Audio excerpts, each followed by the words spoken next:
selamat sore anak-anakku yang ada di Kota Bontang. Bagaimana kabarnya hari ini? Ya, tentunya tetap semangat belajar dari rumah dan sehat-sehat selalu ya. Iya, berjumpa lagi dengan Ibu dalam program acara Bontang Simbol Jago. Tentunya masih sama dalam mata pelajaran Pendidikan Pancasila dan Kewarganegaraan untuk kelas 11 SMK.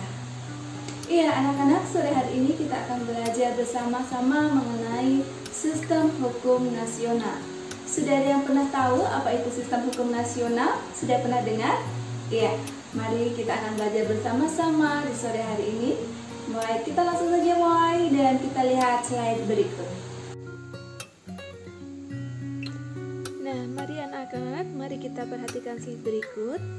Seperti tadi Ibu sampaikan, sore hari ini kita akan belajar tentang sistem hukum nasional untuk kelas 11 SMK ya. Sebelum Ibu masuk pada pelajaran, Ibu akan sampaikan tujuan pembelajaran kita di sore hari ini. Yang pertama, setelah belajar materi mengenai hakikat hukum, anak-anak diharapkan mampu bisa menjelaskan sistem hukum nasional yang berlaku di Indonesia secara baik dan benar. Yang kedua, setelah melakukan pengamatan tentang perilaku hukum di dalam lingkungan masyarakat, anak-anak mampu menerapkan perilaku sesuai hukum di dalam lingkungan masyarakat dengan baik. Nah, itu adalah tujuan pembelajaran kita pada sore hari ini. Sekarang kita perhatikan slide berikutnya. Anak-anak pernah lihat tata tertib sekolah? Ya, tentunya pernah ya, di sekolah kita masing-masing tentunya ada tata tertib sekolah. Dan setiap sekolah pasti memiliki tata tertib yang berbeda-beda. Anak-anak, tata tertib sekolah ibarat sebuah hukum yang berlaku pada sebuah sekolah yang bersangkutan. Sekolah satu dengan yang lainnya memiliki tata tertib yang berbeda. Begitu juga dengan sistem hukum. Setiap tempat, setiap negara pasti memiliki sistem hukum masing-masing yang tentunya juga berbeda-beda. Nah, sekarang mari kita lihat apa yang dimaksud dengan sistem hukum. Apa sih sistem hukum itu? Atau hakikat hukum itu sendiri apa sih? Ya, hakikat hukum adalah, atau hukum secara umum adalah seperangkat aturan yang mengatur tentang tingkah laku manusia dalam kehidupan bermasyarakat.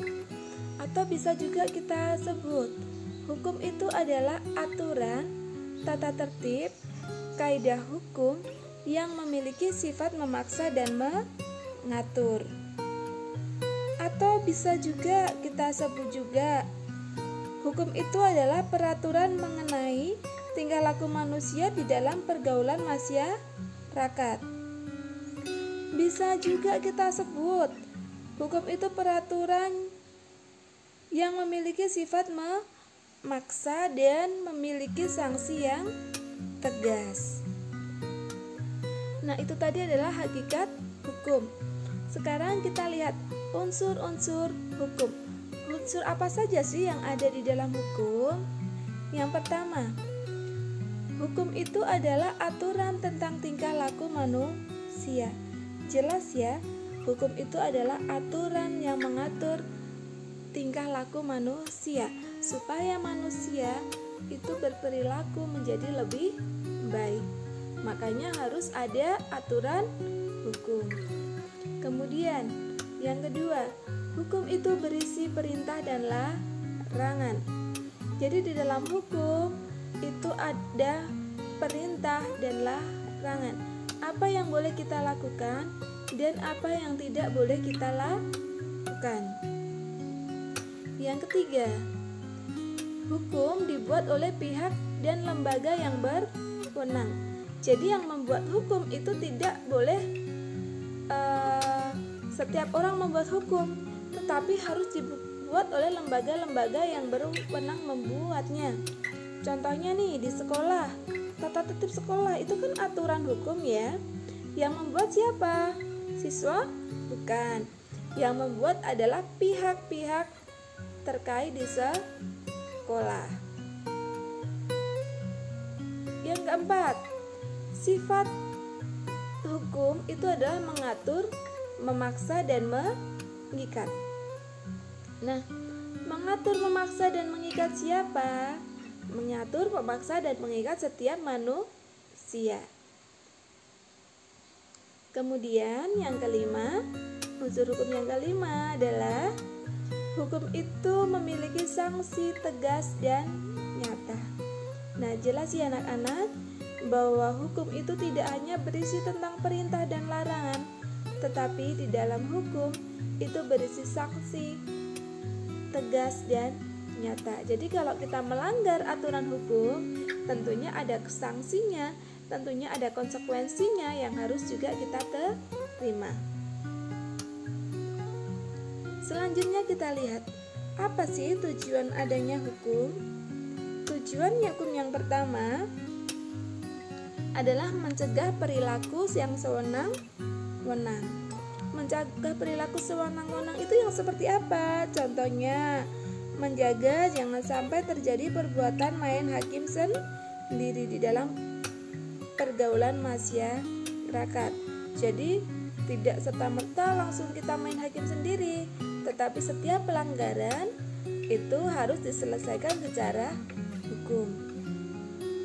Yang kedua, hukum menciptakan suasana damai dan tertib. Seperti apa maksudnya?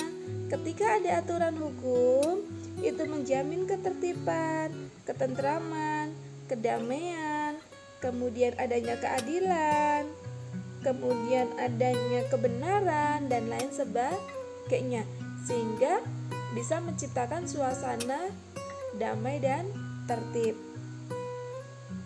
Yang ketiga, melindungi kepentingan masyarakat. Dan yang terakhir adalah memberikan kepastian hukum, menjamin kepastian hukum bagi setiap orang yang ada di dalam masyarakat. Ya anak-anak, itu tadi tentang hakikat hukum nasional, unsur-unsur hukum nasional, dan tujuan hukum nasional. Sampai di sini, apakah anak-anak semua sudah memahami apa itu hukum? Bagaimana pengertian hukum? Kemudian apa sih tujuannya hukum? Sampai di sini sudah paham? Ya, Ibu berharap semuanya sudah bisa memahami ya sampai di sini ya. Oke, kita akan melanjutkan lagi pelajaran kita hari ini, dan kita akan belajar lagi tentang jenis-jenis penggolongan hukum. Apa saja sih jenis-jenis penggolongan hukum itu? Ada berapa sumber? Ya, mari kita perhatikan slide berikut ini. Nah, anak-anak, selanjutnya kita lihat jenis-jenis penggolongan hukum. Jenis-jenis penggolongan hukum ini ada banyak sekali ya. Kita lihat satu-satu. Yang pertama, penggolongan hukum berdasarkan sumbernya. Yang kedua, berdasarkan isinya. Yang ketiga, berdasarkan bentuknya. Yang keempat, berdasarkan tempat berlakunya. Yang kelima, berdasarkan waktu berlakunya. Yang keenam, berdasarkan cara mempertahankannya. Yang ketujuh, berdasarkan kekuatan berlakunya atau sifatnya.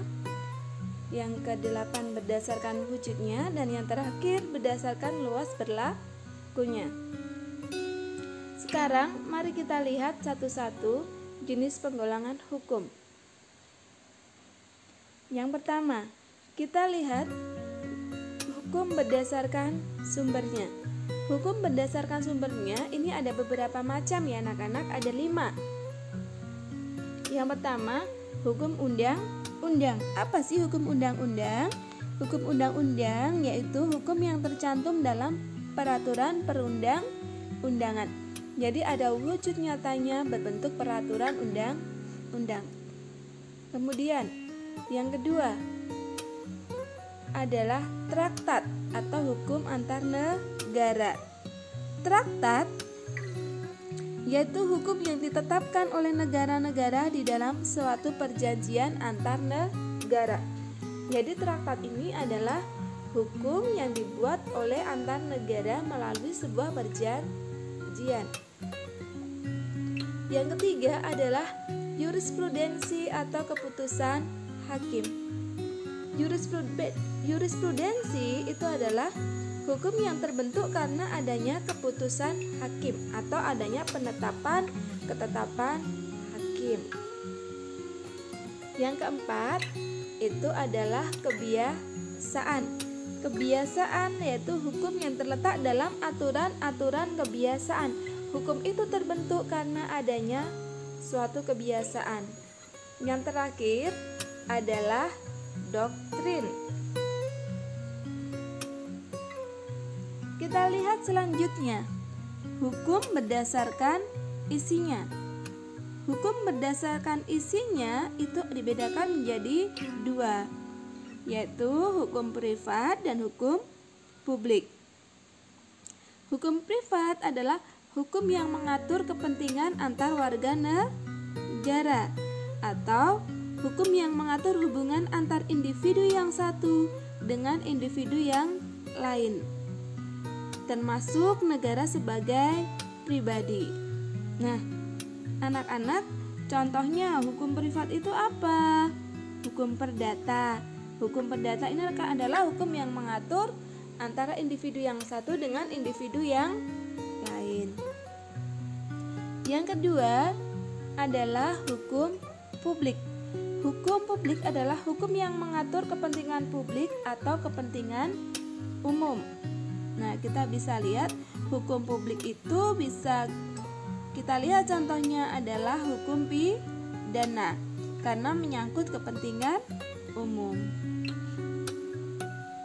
Sekarang kita lihat hukum berdasarkan bentuknya. Hukum berdasarkan bentuknya dibedakan menjadi dua. Yang pertama, hukum tertulis. Hukum tertulis itu adalah hukum atau peraturan yang dapat kita lihat dan kita rasakan serta kita ketahui. Jadi hukum itu bisa kita lihat, ada wujud nyatanya, bisa kita ketahui dan kita rasakan. Contohnya nih, kitab undang-undang hukum pidana, kitab undang-undang hukum perdata, kemudian undang-undang, kemudian kepres, keputusan presiden, peraturan pemerintah dan lain sebagainya. Kemudian yang kedua adalah hukum tidak tertulis. Hukum tidak tertulis itu adalah hukum yang hidup dan diyakini oleh warga masyarakat. Jadi hukum itu diyakini oleh warga masyarakat sehingga lahir dan tumbuh berkembang di suatu kalangan masyarakat itu sendiri. Contohnya apa? Seperti hukum adat.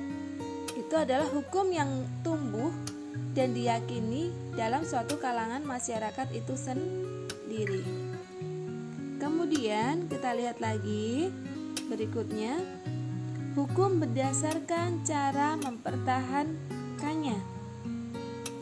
Hukum berdasarkan cara mempertahankannya itu dibedakan menjadi dua, hukum material dan hukum formal. Yang kita lihat dulu, hukum material. Hukum material itu adalah hukum yang mengatur hubungan antara anggota masyarakat yang berlaku umum tentang hal yang dilarang atau yang diperbolehkan. Jadi, hukum material ini mengatur hubungan antara anggota masyarakat yang berlaku secara umum tentang hal-hal yang dilarang atau diperbolehkan. Contohnya seperti apa? Hukum pidana, hukum perdata, kemudian hukum dagang dan lain sebagainya. Itu termasuk dalam hukum material. Kemudian yang kedua adalah hukum formal. Hukum formal adalah hukum yang mengatur tentang tata cara melaksanakan dan mempertahankan hukum material. Jadi hukum yang mengatur bagaimana cara mempertahankan hukum material itu tetap ada. Contohnya seperti apa?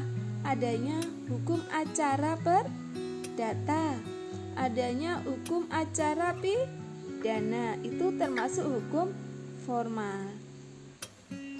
Kita lihat lagi berikutnya.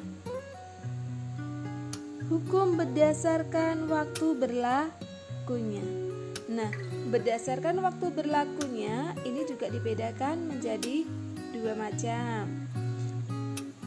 Yang biasa kita sebut hukum positif dan hukum negatif.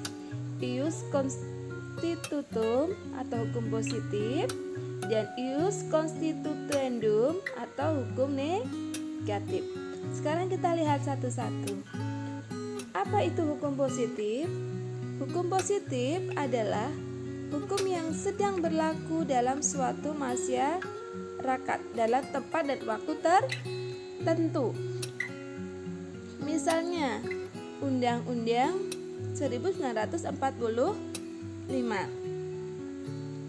Kemudian, hukum negatif adalah hukum yang akan ditetapkan di masa yang akan datang, hukum yang baru direncanakan, hukum yang baru akan dibuat dan ditetapkan. Contohnya apa? Rancangan undang-undang. Rancangan undang-undang itu kan akan dibuat dan baru akan disahkan di kemudian hari. Makanya namanya hukum negatif.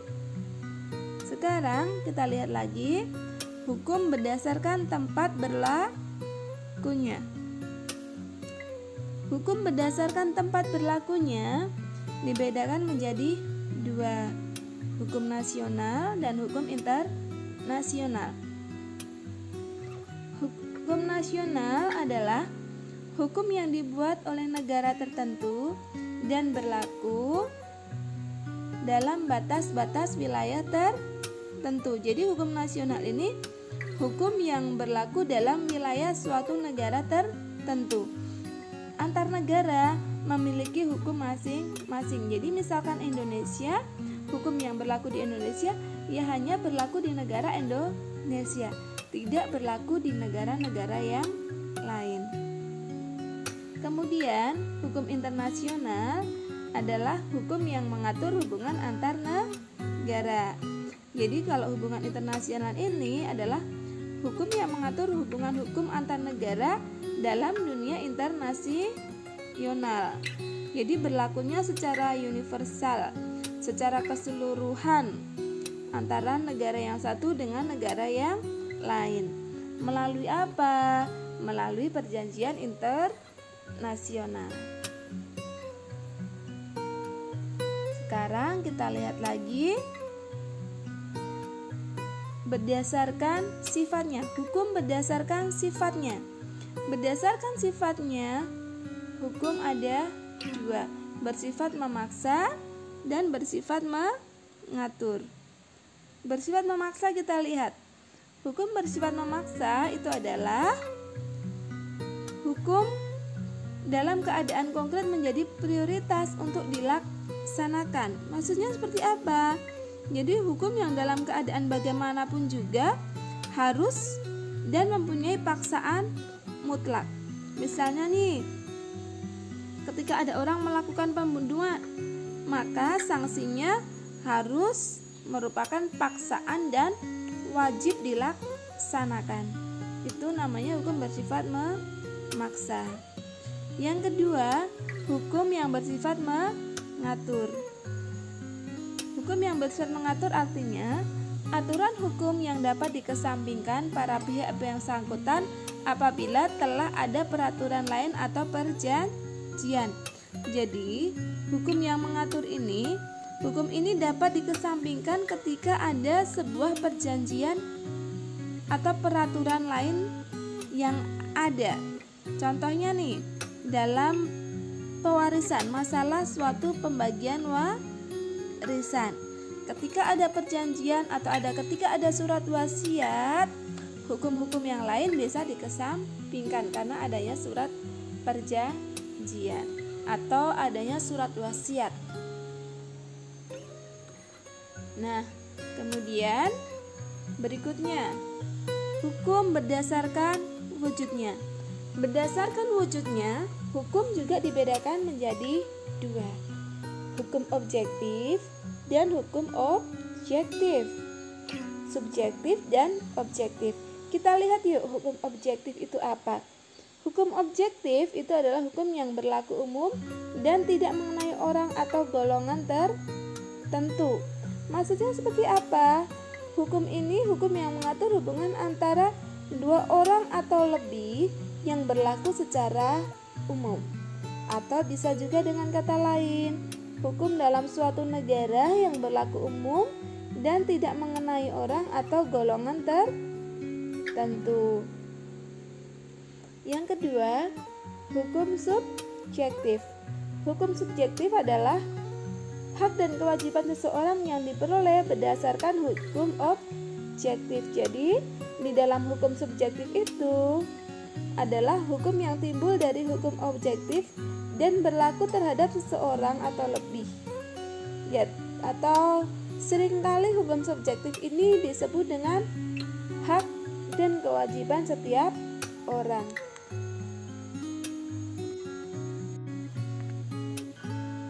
Nah, sekarang yang terakhir kita lihat hukum berdasarkan luas berlakunya.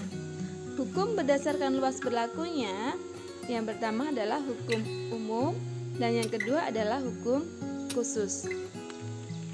Hukum umum adalah aturan hukum yang dibuat oleh pihak dan lembaga yang berwenang. Jadi, hukum umum ini dibuat oleh pihak-pihak atau lembaga-lembaga yang berwenang. Contohnya, peraturan hukum tadi di sekolah ya, dibuat oleh hukum yang berwenang di sekolah. Kalau hukum khusus itu adalah aturan hukum yang dibuat hanya berlaku untuk aspek atau golongan tertentu. Nah, anak-anak, sampai di sini sudah bisa memahami bagaimana hakikat hukum nasional. Baru saja kita belajar bersama-sama tentang jenis-jenis penggolongan hukum. Ada begitu banyak sekali jenis-jenis penggolongan hukum ya, berdasarkan sumbernya, berdasarkan bentuknya, berdasarkan tempatnya, dan lain sebagainya. Nah, tentunya memberikan sedikit pencerahan kembali ya buat kita tentang sistem hukum nasional. Nah, sekarang kita akan belajar di mana saja sih kita bisa menerapkan hukum dalam kehidupan sehari-hari. Ya, mari kita perhatikan slide berikut ini. Nah, anak-anak, selanjutnya kita akan belajar tentang tata hukum nasional. Nah, tata hukum nasional itu apa sih? Istilah tata hukum nasional pasti kita sering dengar ya dalam pembelajaran pendidikan Pancasila dan kewarganegaraan ya. Ya, sebagai suatu negara yang merdeka, di Indonesia mempunyai tata hukum sendiri. Jadi tata hukum itu dalam suatu negara itu mencerminkan kondisi objektif dari negara sehingga negara itu menjadi negara yang berdaulat. Atau bisa juga nih tata hukum itu ada untuk mempertahankan, memelihara dan melaksanakan ketertiban hukum bagi masyarakat suatu negara sehingga bisa dicapai ketertiban dalam negara tersebut. Nah, anak-anak, tata hukum Indonesia merupakan keseluruhan peraturan yang diciptakan oleh negara dan berlaku bagi seluruh masyarakat Indonesia. Nah, kita lihat lahirnya tata hukum Indonesia itu dari mana? Yang pertama, dari pembukaan Undang-Undang Negara Republik Indonesia tahun 1945. Kemudian, pada naskah dibacakannya naskah proklamasi kemerdekaan Indonesia. Nah, dua hal ini menjadikan Indonesia sebagai negara yang berdaulat. Dan pada Mas 2 ini pembukaan undang-undang dan pembacaan proklamasi itu juga menetapkan tata hukum Indonesia. Jadi tata hukum di Indonesia itu berpedoman pada pembukaan Undang-Undang 45 dan naskah proklamasi kemerdekaan Indonesia. Sekarang kita lihat tata urutan peraturan perundang-undangan nasional. Yang pertama adalah Undang-Undang Dasar Negara Republik tahun 1945. Yang kedua, ketetapan MPR. Yang ketiga, undang-undang atau peraturan pemerintah. 4, peraturan pemerintah. Kelima, peraturan presiden, peraturan provinsi, dan peraturan kabupaten kota. Nah, sekarang kita lihat bagaimana menunjukkan perilaku sesuai hukum nasional. Di mana saja kita bisa mencerminkan sikap taat pada aturan hukum? Di dalam lingkungan keluarga. Nah, contohnya seperti apa di dalam lingkungan keluarga? Di dalam lingkungan keluarga, kita bisa menghormati orang tua kita, mematuhi peraturan orang tua yang orang tua kita bikin. Itu termasuk mematuhi peraturan hukum di keluarga. Di sekolah, mematuhi tata tertib sekolah. Yang ketiga, di dalam masyarakat. Masyarakat pasti ada aturan-aturan dalam masyarakat yang harus kita penuhi, bersikap sopan dan lain sebagainya. Kemudian bangsa dan negara, tentunya kita mematuhi peraturan bangsa dan negara yang dibuat berupa undang-undang. Nah, berikutnya akibat yang ditimbulkan dari perilaku melanggar hukum. Nah, akibatnya apa kalau agama? Ada beberapa nih, ada agama, kesopanan, kesusilaan, dan hukum. Kalau kita melanggar agama, hukum agama kan akibatnya adalah denda. Kemudian kalau kita melanggar kesopanan, bisa dicemooh, bisa dikucilkan, dan lain sebagainya. Kemudian kalau kesusilaan, rasa bersalah dan berupa penyesalan. Kalau hukum secara umum, undang-undang itu adalah berupa hukuman denda atau penjara. Nah, anak-anak, itu tadi materi sistem hukum nasional yang boleh kita pelajarin sore hari ini. Gimana? Semuanya sudah semakin paham ya tentang sistem hukum nasional di Indonesia? Ya, Ibu berharap apa yang boleh kita pelajarin di sore hari ini memberikan manfaat buat kita semuanya yang ada di rumah. Anak-anak semuanya, untuk pelajaran pendidikan Pancasila dan kewarganegaraan sore hari ini, Ibu akhirin sampai di sini. Tentunya semuanya tetap semangat belajar dari rumah, jangan kendor, selalu memberikan yang terbaik dalam setiap mata pelajaran yang kita pelajari setiap hari dari rumah. Iya, salam sehat selalu dan tetap jaga kesehatan.